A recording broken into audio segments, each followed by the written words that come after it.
नमस्कार मित्रांनो, मराठी माणूस प्रदीप. एका परदेशी पाहुण्याने उद्धव ठाकरेंना असं काही झोडपलंय, असं काही त्यांचे सगळे म्हणजे ते सगळे उघडे नागडे करून पूर्णपणे त्यांच्या पक्षाला आणि त्यांच्या धोरणांना आणि त्यांच्या सगळ्याला टाकले त्याने, की उद्धव ठाकरेंना आता विचार करण्याची गरज आहे की आपण 25 वर्षामध्ये काय केलं. बांद्रा स्टेशनच्या बाहेर असणारी अनधिकृत झोपडपट्टी, रेल्वे पटऱ्यांवरती राहणारी ती कोण कुठून आलेली बेसुमार लोक इतक्या वर्षांपासून तिथं राहत आहेत.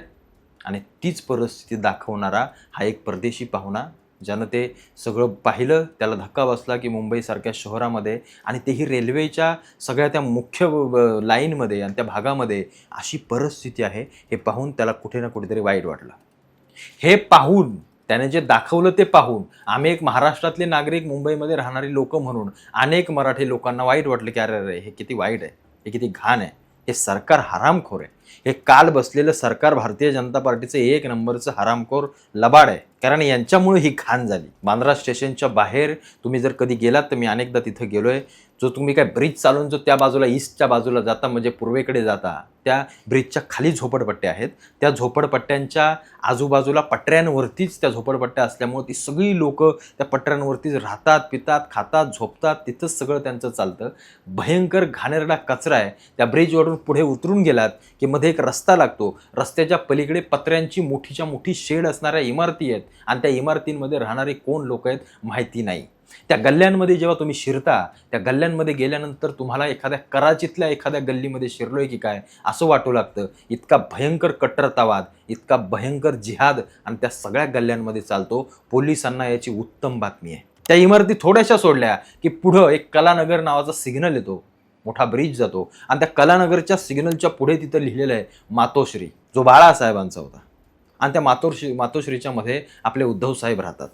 त्या मातोश्रीच्या तिथून तुम्ही जर चालत तिथं जायचं म्हटलं ना, एक फक्त रस्ता क्रॉस करायचा, एक रस्ता, म्हणजे इथून निघालात ना की ब्रिज क्रॉस केला, रस्ता क्रॉस केलास की समोर ते सगळं जे त्या इंग्रज पाहुण्याने दाखवलं, त्या परदेशी पाहुण्याने, ते सगळा तो प्रदेश अख्खा.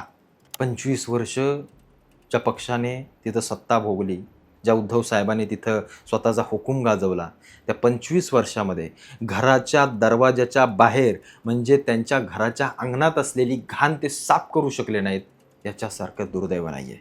जे उद्धव ठाकरे या निवडणुकीला सांगत होते ना, मराठी माणसाचं वाटोळ केलं, मराठी माणसाचं असं झालं, मराठी माणसाचं तसं झालं, त्या उद्धव ठाकरेंनी ही सगळी जी वोट बँक आहे ना, ही पोचली, एवढी वर्ष पोचली. मी काय म्हणतोय, जर विचार करून बघा एकदा जाऊन.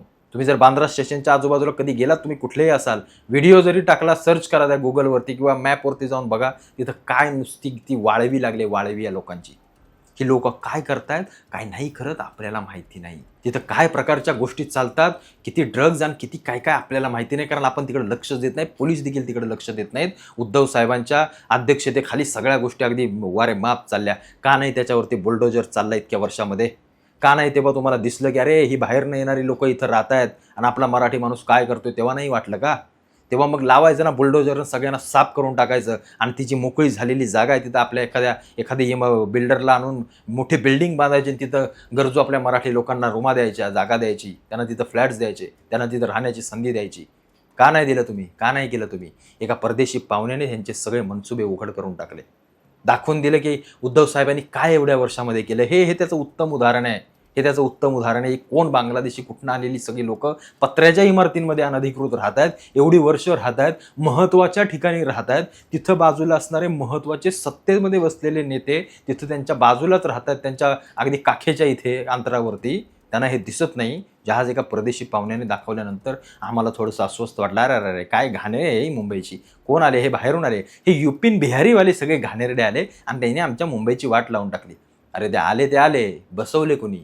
त्यांना वीज कुणी दिली? त्यांना पाणी, त्यांचं सगळ्या गोष्टी करणारी BMC होती.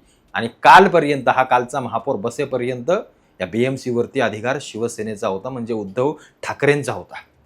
का नाही एवढ्या दिवसांमध्ये, एवढ्या वर्षामध्ये हे झालं? एकदा याचा विचार करा. प्रत्येक मराठी माणसाने विचार करावा की आपल्या मराठीचे गोडवे गाणारे हेच आपले खरे दुश्मन आहेत, हेच खरे दुश्मन आहेत. यांनीच सगळं वाटोळं केलं. या मुंबईमधून मराठी माणूस हद्दपार होताना यांना दिसला नाही. यांना आज कळलं 25 वर्षानंतर की मराठी माणूस फेकला गेला. का फेकला? त्याची परिस्थिती काय, काय त्याच्यावरती अभ्यास केला तुम्ही, काय अंमलात आणलं त्याच्यावरती? काही नाही, काही नाही. बाळासाहेबांच्या काळामध्ये SREची सगळी ती प्रक्रिया सुरू झाली, इतकी धीम्या गतीनं हळूहळू चालले. काय चाललंय, कसं चाललंय, कोणी बोलायला तयार नाही, कोणी लक्ष द्यायला तयार नाही. हाय आमची BMC खाते करोडोंचे रुपये तिकडे, काय आम्हाला घंटा फरकच पडत नाही.